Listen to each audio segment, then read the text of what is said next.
Canada's beefing up its military mission to help NATO reassure Eastern European allies jittery over the crisis in Ukraine. The warship Regina is steaming towards the eastern Mediterranean. 6 CF-18 fighter jets are in Romania, along with up to 300 ground crew. 2 refueling planes and 1 C-17 transport plane are also committed. A Canadian military officer is heading up an international arms verification team investigating so-called unusual military activity in Ukraine. Plus, 50 Canadian force members will take part in a training mission in Poland this week. And Canada is taking over leadership of the Organization for Security and Cooperation's Observer Mission that will monitor the situation in Ukraine. What's at stake for Canada as tensions mount? We are joined by a panel of MPs.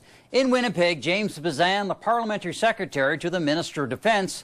And in the studio, NDP defence critic Jack Harris and Liberal John McCallum, a former defence minister. Mr. Bezan, the Defence Minister, Rob Nicholson, says this mission is a concrete demonstration of Canada's commitment to the security, sovereignty and territorial integrity of Ukraine. Are we there to protect Ukraine or NATO's allies in the Baltic? Well, we're doing both. We're definitely sending over our planes and our ships to work in a reassurance package for NATO and our allies within the NATO context. But this is about also standing in solidarity with the people of Ukraine, knowing full well about the military threats that they're facing, not only internally from pro-Russian military forces, as well as Russian special ops that are on the ground in Ukraine, but also knowing that there's a huge buildup of the Army and Air Force along the eastern border of Ukraine. Mr. Harris, are Canadians being properly informed of what's at stake here? Because if they're saying that it is, they're also looking to protect Ukraine. I mean, I don't know whether people want to go to war with Ukraine.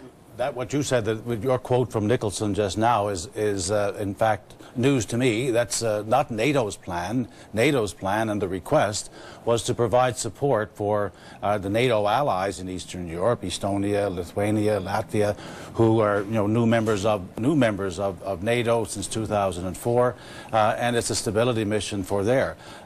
These planes, and now the warship announced with a planted question in the House of Commons, is not designed to deal with the territorial integrity of the Ukraine. That's a brand new system. Has never been discussed publicly or in the House that was the aim of this mission. That is not NATO's mission. If Canada is going it alone on a mission against Russia, that would be very bad news to the Canadian people, because that's not something that even NATO has signed on for. So this level of belligerence that we're hearing in the tone from the Prime Minister, and now apparently, from what you say, the Minister of Defence, is not something that we think Canadians want. This is about NATO sending a clear message that the allies of NATO, the allies of all the NATO partners, are looking to ensure that the Eastern Europeans who are concerned, they have Russian populations too.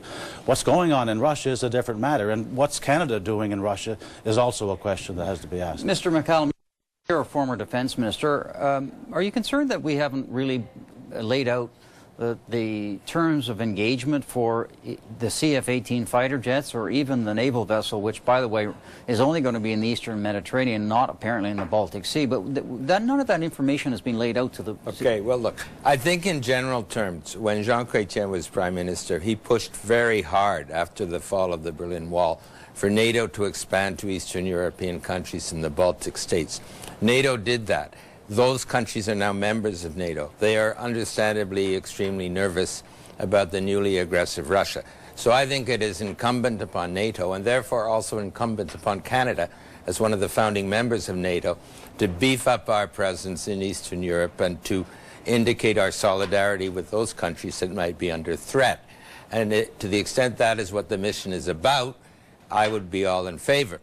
But I do think the government needs to be more clear with the people of Canada as to whether this mission is, as I just described, to support Eastern NATO members, or whether it is involving, in some sense, Ukraine. Obviously, we are at one with Ukrainians and hoping that they can maintain their independence and so on, but I don't know if we're talking about a military mission into Ukraine. I think that the government should make it clear exactly what is the purpose of this mission, and as you say, what are the rules of engagement, because I do think there is a lack of clarity there, even though in terms of the overall NATO objectives, we Liberals would be 100% on board. Well, so Mr. Bezan, what about that? Is it necessary for the government to be much clearer of saying, look, we're not going to go in and help Ukraine if Russian troops invade eastern Ukraine, but we're just there to help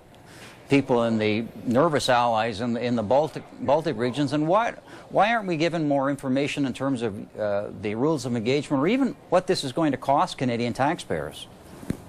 So let me provide the clarity, and this is what the Prime Minister has already said, as well as Minister Nicholson and others, is that our Air Force members that are going over to support our 6 CF-18s are going to be in Romania and providing training and air policing within that region. So that Romania being a member of NATO, a new member of NATO, we're working in collaboration with them under the command of NATO to ensure that the borders of the eastern region of NATO allies are protected. The same thing with the HMCS Regina. It's joining the NATO standing maritime force in the Mediterranean. Some of that force are in the Black Sea as well. But again, we will be tying into that maritime alliance and taking our direction again through NATO, and they are the ones that determine what role we will be playing once we arrive in the Mediterranean. What I think is getting to be somewhat people are concerned about is what we're doing within Ukraine. And again, on the Ukrainian side, it's short-term, long-term election observers. It's providing military observers through the OSCE, and we're taking command of those military observers. These are unarmed officials. These are special forces that are designed for military observation, and that these individuals are very capable of carrying out these responsibilities. And we're going to continue bringing forward economic sanctions and targeted sanctions against Russian and Ukrainian officials who are responsible for the uncertainty that we're seeing and the whole disabled effect that we are seeing within the eastern Ukrainian context, as well as the occupation, the illegal occupation of Crimea. So, you know, there is, those things are going to continue, and that's having an impact on Russia. We're seeing Russia entering a recession. We're seeing that their credit ratings have been downgraded down to junk bond status by various credit organizations, and we're also seeing the dollars and investments within Russia fleeing Russia, and that's hurting their economy. So, but we still really haven't got an answer in terms of you know, where we're committed to actually ever going into Ukraine or not going into Ukraine. And the other issue, right? And the other thing I wanted to ask the other MPs about is that we've got 500 election observers that are going to Ukraine, and it's pretty dangerous in eastern Ukraine. We've already had 8 people who have been kidnapped and paraded on TV. Shouldn't there be some assurance that if we're going to send people over there, they need to be properly protected? Well, I think, you know, it's interesting to hear James's explanation of what we're doing. The fact of the matter was that the Prime Minister's office couldn't even say, after this planted question in the House, which resulted in the Regina redeployment brought forward, whether we were going into the Black Sea or not, or where we were going. It's very unclear how this. There's very little transparency coming from the government about this. Yes, we need to participate in the Ukraine. We would all have concerns about the safety of election monitors if they're in areas. I don't know how you're going to actually have an election in an area that's controlled by the separatists. So I doubt very much that there will be election monitors in an area which is under the control of the pro-Russian forces from a military perspective. So I doubt very much they will be in harm's way, frankly. And final word to you, Mr. McCallum. Well, look, I think the fact we're having this discussion at all on very basic questions on which there are doubts does imply that the government has to be clear, come forward in some way, and subject themselves to questions as to what exactly are the terms of engagement, what are we doing in Europe with NATO. I think we have some answers, but I think we need greater clarity on that.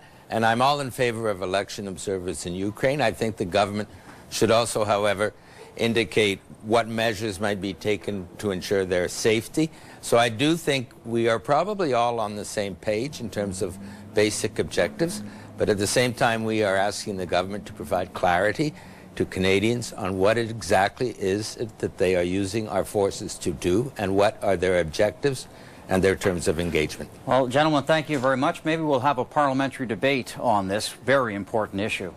Thank you.